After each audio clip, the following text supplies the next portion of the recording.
हिंदी साहित्य में पेपर 1 में टॉपिक नंबर 4 है 19वीं शताब्दी में खड़ी बोली और नागरी लिपि का विकास। जो अगला टॉपिक है टॉपिक नंबर 5, वहाँ है मानकीकरण। दोनों में फ़र्क है, यहाँ हम बात कर रहे हैं विकास की। तो इसमें अगर आप थोड़े सा देखो प्रश्न कैसे पूछे, जो 2023 का प्रश्न है ये इन्होंने कहा कि 19वीं सदी में खड़ी बोली को साहित्यिक भाषा के रूप में प्रतिष्ठित करने के दौरान प्रमुख चुनौतियाँ बताओ। 2020 में यही पूछा था, प्रतिष्ठा के कारण क्या थे स्पष्ट कीजिए। उससे पहले स्थिति पूछी। तो एक बार आप क्वेश्चंस देख लो, उसके बाद हम वापस से आते हैं। पॉज करके आप देख लेना, ठीक है। ये प्रश्न इससे पूछे हुए हैं, आगे भी कुछ प्रश्न हैं ये हैं। तो हम ये समझते हैं कि ये जो टॉपिक है तैयार कैसे करना है, क्या क्या चीज़ें आपको ध्यान रखनी है तैयार करते हुए। उसके बाद हम इन प्रश्नों को देखेंगे। तो सबसे पहले तो हम किसी चीज़ में क्या करते हैं, परिचय की बात करते हैं। कुछ पॉइंट्स आप याद करो। पहला पॉइंट है वो है परिचय, बेसिकली बेसिक इंट्रोडक्शन। आप ये करना जो मैं चीज़ें बता रहा हूँ उस पर आधे आधे पेज के नोट्स बना लो। तो सबसे पहले तो खड़ी बोली क्या है, खड़ी बोली होती क्या है, नागरी लिपि क्या है, इनके बारे में बताओ। फिर परिचय में आप क्या करोगे, बोली और लिपि इन दोनों में संबंध क्या है। एक मुंह से बोलते हैं, एक हाथ से लिखते हैं, दोनों में थोड़ा फ़र्क तो है ही। तो इनके बारे में आप थोड़ा बात करोगे। फिर 19वीं सदी के भाषाई और सांस्कृतिक संदर्भ में उनका क्या महत्व रहा होगा, ये आप लिखना चाहो लिख लो, नहीं तो अभी हम थोड़ी देर में वापस उस चीज़ पे आएंगे। दूसरा, ऐतिहासिक पृष्ठभूमि क्या है, ऐतिहासिक पृष्ठभूमि क्या रही है, इस पे हम बात करेंगे। तो हम 19वीं सदी की बात कर रहे हैं, तो आप क्या करोगे, 19वीं सदी में कुछ ऐसे सामाजिक, सांस्कृतिक और राजनीतिक कारकों की बात करो जो उस समय के हिसाब से प्रासंगिक हों, उनका संदर्भ बताओ, ठीक है। सामाजिक, सांस्कृतिक और आपके राजनीतिक, इनके बारे में आप बात करोगे। फिर आप एक ये और बात करोगे कि किसी भी, ना सिर्फ खड़ी बोली या नागरी, किसी भी भाषाई विकास या परिवर्तन की चर्चा करो जिससे किसी भी तरह की बोली या लिपि के विकास की नींव रखी जा सकती है। एक जनरल वे में आप इसे तैयार कर लो ताकि कल की डेट में ब्राह्मी पे पूछ ले। जैसे इन्होंने ब्राह्मी पे कुछ प्रश्न पूछे हैं तो आपको ये पता रहे, हो सकता है उसके आपको उदाहरण ना आते हों, लोगों के नाम ना आते हों, लेकिन आपको आंसर लिखना आता होगा, कुछ लिख दोगे। तो आप क्या करोगे, भाषाई परिवर्तन क्या हुआ उसमें, भाषाई विकास या परिवर्तन, इसकी हम बात करेंगे, जिसने खड़ी बोली और नागरी लिपि के विकास की नींव रखी हो। ऐसा क्या हो गया था कि इनकी ज़रूरत पड़ी, नींव, ऐतिहासिक पृष्ठभूमि की हम बात करेंगे। इसके बाद हम क्या सोच सकते हैं, क्या इसमें आपको इम्पोर्टेंट लगेगा। एक बार हम खड़ी बोली की बात कर लेंगे, दो अलग अलग चीज़ें हैं ना, तो एक बार हम खड़ी बोली की बात कर लेते हैं और अगला हम बात कर लेंगे नागरी लिपि। तो खड़ी बोली, सबसे पहले खड़ी बोली को तो एक बार आप देख लो है क्या, होती क्या है। इसमें सबसे पहली चीज़ जो खड़ी बोली और ऐतिहासिक जड़ें हैं उनको आप थोड़ा सा लिख लो, उनके बारे में थोड़ा सोचो। दूसरा, 19वीं सदी के दौरान खड़ी बोली की भाषाई विशेषताएं क्या रही होंगी, जो इसकी भाषाई विशेषताएं हैं 19वीं सदी के दौरान, उन पे आप बात करोगे। फिर विशेषताएं तो हमने बात कर ली, हम क्या बात कर रहे हैं कि इस दौरान खड़ी बोली को आकार किसने दिया, आकार देने वाले, जन्म देने वाले, नींव देने वाले क्या क्या चीज़ रहे होंगे इसमें।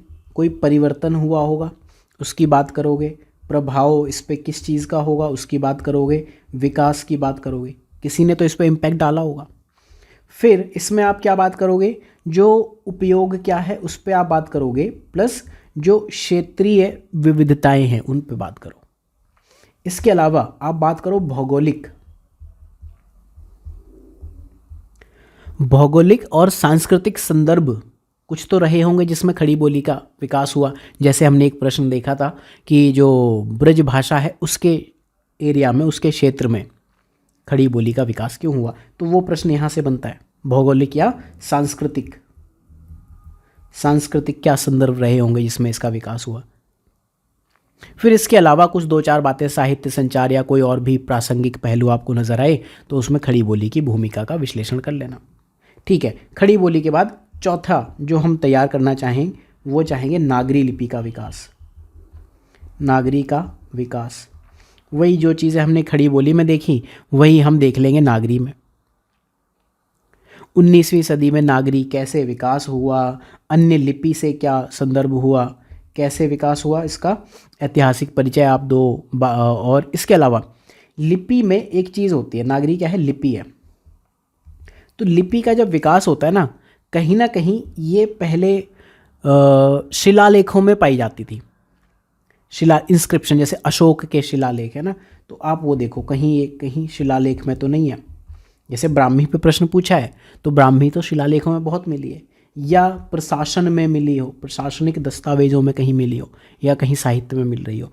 और इस टाइम पे जो ये स्क्रिप्ट है, लिपि है, इसमें कोई भी सुधार या सुधार को क्या कहेंगे, रिफॉर्म्स, इनोवेशन, हिंदी में कहेंगे नवाचार, या फिर एडेप्टेशन, अनुकूलन, उस टाइम के हिसाब से कैसे एडेप्ट कर गई है।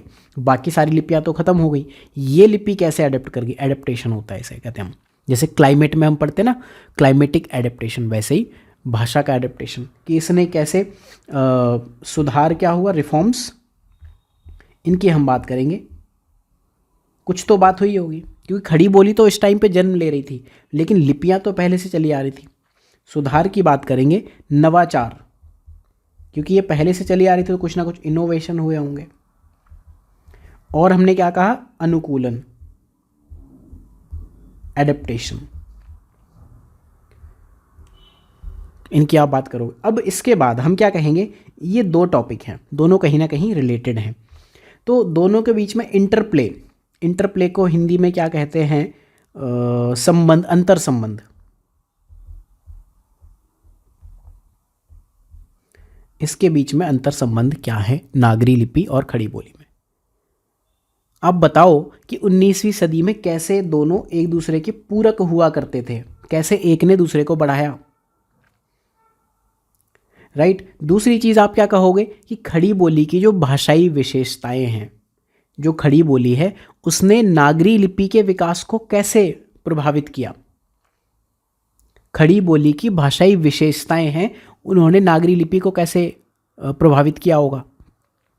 फिर इसके अलावा जो एक चीज़ है, अंतर संबंध में आप ये बता रहे हो एक दूसरे को कैसे प्रभावित कर रही हैं। इसके अलावा एक चीज़ है, एक हम बोलते हैं, बोली जाने वाली भाषा, और लिखी, जो लिखने वाली है, लिखित क्या है, लिपि। इनके बीच में संबंध, या फिर जैसे हम इन्वायरमेंट में पढ़ते हैं ना, सहजीवी संबंध, सिम्बायोटिक रिलेशन, इनके बीच में ऐसा क्या संबंध था कि दोनों साथ साथ पली बड़ी, और इतनी ऐसी क्या चीज़ों की सिलेबस में दोनों एक साथ है। आप सोचो ना, इनके बीच में कुछ ना कुछ सहजीवी संबंध ऐसे रहे होंगे। इस पे हम बात करेंगे, इनका अंतर संबंध क्या है, कैसे एक दूसरे के पूरक हैं, कैसे खड़ी बोली नागरी लिपि को प्रभावित किया होगा।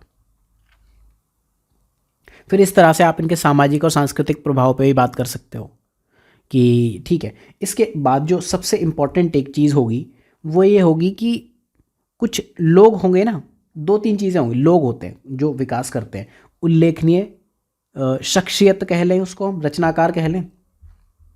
रचनाकार हो गए, इसमें आपके साहित्यकार हो जाएंगे, राजे महाराजे हो जाएंगे, ठीक, ये सब हो जाएंगे।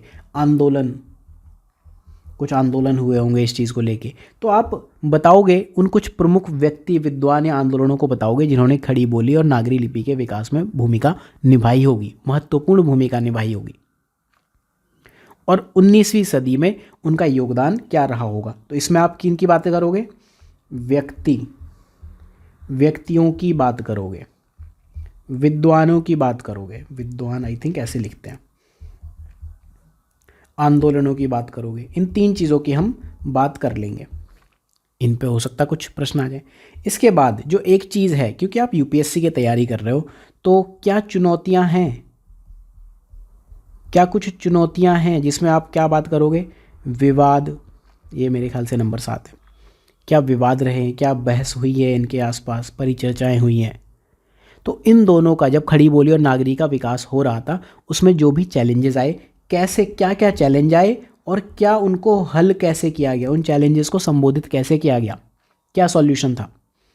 इसके बाद कि भैया ठीक है, फ्यूचर क्या है, आप आगे आने वाली जनरेशन को क्या देना चाह रहे हो, विरासत आप कह लो। तो इसमें आप क्या बताओगे कि फ्यूचर में ये क्या करेंगे। 19वीं सदी में खड़ी बोली और नागरी का विकास तो हो गया, लेकिन आज को कैसे वो प्रभावित करती है, इस पे आप बात करोगे। और दूसरा, खड़ी बोली और नागरी लिपि पर कुछ जो 19वीं सदी है ना, ये वाला जो टाइम ड्यूरेशन है, उसका कुछ ना कुछ स्थायी प्रभाव क्या है। इसके बाद इसमें फ्यूचर आप कहाँ देखते हैं, ये सारी चीज़ें, तो यहाँ तक कहीं क्वेश्चन बनते हैं। अब एक बार जो पुराने प्रश्न हैं वो देख लेते हैं। आप देखो यहाँ पे कहीं ना कहीं वो मिल जाएंगे। सबसे पहले इन्होंने क्या कहा, खड़ी बोली की स्थिति क्या है 19वीं सदी में, खड़ी बोली की स्थिति। तो बेसिकली जो हम परिचय की बात कर रहे थे वो वही स्थिति है। स्थिति में हम ये भी बात करेंगे आकार किसने दिया, उपयोग क्षेत्र, ये सारी चीज़ें, ये सब स्थिति आएंगी। अंतर संबंध क्या था, जो अभी हमने बात की। स्थिति में आप सब कुछ लिख सकते हो, रचनाकारों ने कुछ काम किया होगा, स्थिति में ये सब आएगा ना। ज़रूरी नहीं आप वैसे उत्तर लिखो जैसे आपको सिखाया गया है, नॉलेज आपको होगी, बस पॉइंटर्स, हेडिंग्स मैंने आपको बता दी। जब आप इन हेडिंग्स में उत्तर लिखना शुरू करते हो, मैं ये मान लूँ कि ये 3 पेजेस हैं जिनमें आप आंसर लिख रहे हो, 1-2, आप सपोज 2.5 पेज में आंसर लिख रहे हो। यहाँ आपकी देखो कितना बढ़िया लगेगा, एक हेडिंग है उसमें 3-4 लाइन है, दूसरी हेडिंग है 3-4 लाइन है, तीसरी हेडिंग है 3-4 लाइन है। इस तरह से आप लिखते जा रहे हो, और एक आप वो बिल्कुल पैराग्राफ वाली चीज़ में, तो फ़र्क पड़ेगा, इन चीज़ों का फ़र्क पड़ता है। तो जब भी स्थिति की आप बात करोगे, ये पूरा जो अभी हमने ये इसका देखा, इस टॉपिक में पढ़ना क्या है वो सब बताओगे। अब इसमें प्रमुख चुनौतियां क्या थी, अभी हमने बात की यहाँ पे, चुनौतियां, विवाद, बहस, हल कैसे हुआ, फ्यूचर में कैसे ले जाएंगे, तो वो बात हो गई। प्रतिष्ठा के प्रमुख कारण क्या थे, अभी हम ये सब कारण देख रहे हैं, रचनाकारों ने क्या किया, जो प्रमुख लोग थे उन्होंने क्या किया, और 19वीं शताब्दी में खड़ी बोली की क्या स्थिति है। स्वरूप क्या रहा होगा खड़ी बोली का, तो ये तो स्थिति, स्वरूप, ये सब हम लगातार देखते हैं, इन पे क्वेश्चन पूछे हैं। खड़ी बोली की विशेषताएं, इनकी बात करोगे, ये हो गया देखो टॉपिक। तो इस खड़ी बोली की भाषा संबंधी विशेषताएं क्या हैं, और जो दूसरा पार्ट है ये आगे देखेंगे। बेसिकली इसमें क्या पूछा था, योग देने वाले तत्व, सेम ही चीज़ है। यहाँ भी इन्होंने भाषा संबंधी विशेषताएं पूछ ली।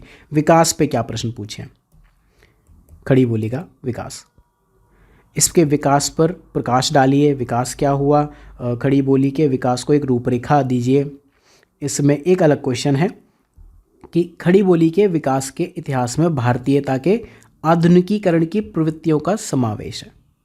भारतीयता के आधुनिकीकरण की प्रवृत्तियों का समावेश है, मतलब क्या है, ये पहले तो प्रश्न जो है ना 19वीं शताब्दी का नहीं पूछ रहा है, इन जनरल पूछा है खड़ी बोली के विकास के इतिहास में। और अगर आप ये देखो, ये प्रश्न भी ऐसा ही है आधुनिक काल में। तो इसमें आधुनिकीकरण जब आप बात करते हो, आप हर चीज़ की बात करते हो, आप अंतर संबंध की बात करते हो, आप चुनौतियों की बात करते हो, आप बात करते हो फ्यूचर इनका क्या है, कैसे इनमें अलग अलग जो शख्सियत हैं उन्होंने योगदान दिया, कैसे मीडिया का रोल है, कैसे जो आज के डेट में यूनिवर्सिटीज़ हैं उनका रोल है, ये सब आप बात करोगे। फिर खड़ी बोली आंदोलन का इतिहास, आंदोलन पे प्रश्न पूछ लिया, अभी हम ये बात कर रहे थे, ये आपको तैयार करना है। इसके बाद प्रमुख सोपान क्या क्या रहा होगा, स्टेप बाय स्टेप आप बता दो। उद्भव और विकास की रूपरेखा बता दो, कौन से तत्व सक्रिय रहे हैं, किन लोगों ने काम किया। आकस्मिक नहीं, सापेक्ष घटना है, सडनली नहीं हुआ था। खड़ी बोली का जो उदय है सडनली नहीं हुआ था, पहले से चल रहा था, रिलेटिव था, कुछ और चीज़ें भी चल रही थी और ये ज़्यादा आगे बढ़ गई। सापेक्ष क्या होता है, आपके 100 नंबर हैं, किसी ने आपसे ज़्यादा नंबर लिया 104, तो सापेक्ष है। तो आप क्या कहोगे, या तो आप कहो मेरे 104 नंबर हैं, या फिर कहो मेरे इससे 4 नंबर ज़्यादा है, तो सापेक्ष हो गया। तो ब्रजी और अवधि के संदर्भ में इस पर बात करनी है। फिर 19वीं सदी में ये कैसे विकसित और समृद्ध हुई, लेखकों और रचनाओं का बात करो। देन यहाँ पर योग देने वाले तत्वों की बात करो, योग देने वाले तत्वों की बात करो। देन यहाँ पर क्या प्रश्न पूछा है, जिन तत्वों ने योग दिया। नागरी लिपि पे क्या प्रश्न पूछे हैं, नागरी लिपि की स्थिति बता दो। नागरी के साथ ब्राह्मी पे भी प्रश्न पूछे हैं, ब्राह्मी से नागरी कैसे बनी, विकासात्मक स्वरूप बताओ। फिर नागरी लिपि का विकास, विकास की रूपरेखा, ये प्रश्न बनते हैं। तो जब हम स्ट्रक्चर पढ़ लेते हैं तो हमारे पे 2-3 चीज़ें होंगी, हमें पढ़ना क्या है, हम अपने सिलेबस को लिमिट करेंगे। प्रीवियस ईयर से आपको ये पता चलेगा कि किस तरह के प्रश्न पूछ रहा है, और स्ट्रक्चर जो मैंने आपको बताया कि ये पढ़ना क्या है, इसको बेसिकली मैं स्ट्रक्चर कह लेता हूँ। इसमें पढ़ना क्या है उस पर आप ध्यान रख के चीज़ों को पढ़ोगे। तो आशा करता हूँ ये लेक्चर आपको समझ आया होगा। मुझे नहीं लगता कि ये लेक्चर देखने के बाद आपको इस टॉपिक को, जो ये टॉपिक नंबर 4 है सिलेबस का, तैयार करने के लिए आपको किसी और गाइडेंस की ज़रूरत पड़नी चाहिए। नॉलेज आपके पास है। एक मैं आपको ज़रूर डिस्क्लेमर देना चाहूँगा, हिंदी मेरा मेन विषय नहीं रहा है, मैं आपको इसमें गाइड कर सकता हूँ, हिंदी पढ़ा नहीं सकता हूँ। तो मुझे ऐसा लगता है कि ज़रूरत भी आपको गाइडेंस की है। पढ़ने को क्या है, आपके नोट्स हैं, किताबें हैं, सब कुछ है, पढ़ लेना। वो चीज़ मैं आपको करके दे दूँगा। मिलते हैं अगले लेक्चर में, तब तक के लिए ध्यान रखिए। अगले लेक्चर में एक डिफरेंस है, यहाँ मानकीकरण की बात की है, विकास नहीं। तो अगर आप बताना चाहो तो कमेंट में बिल्कुल बताना कि मानकीकरण और विकास में क्या फ़र्क है।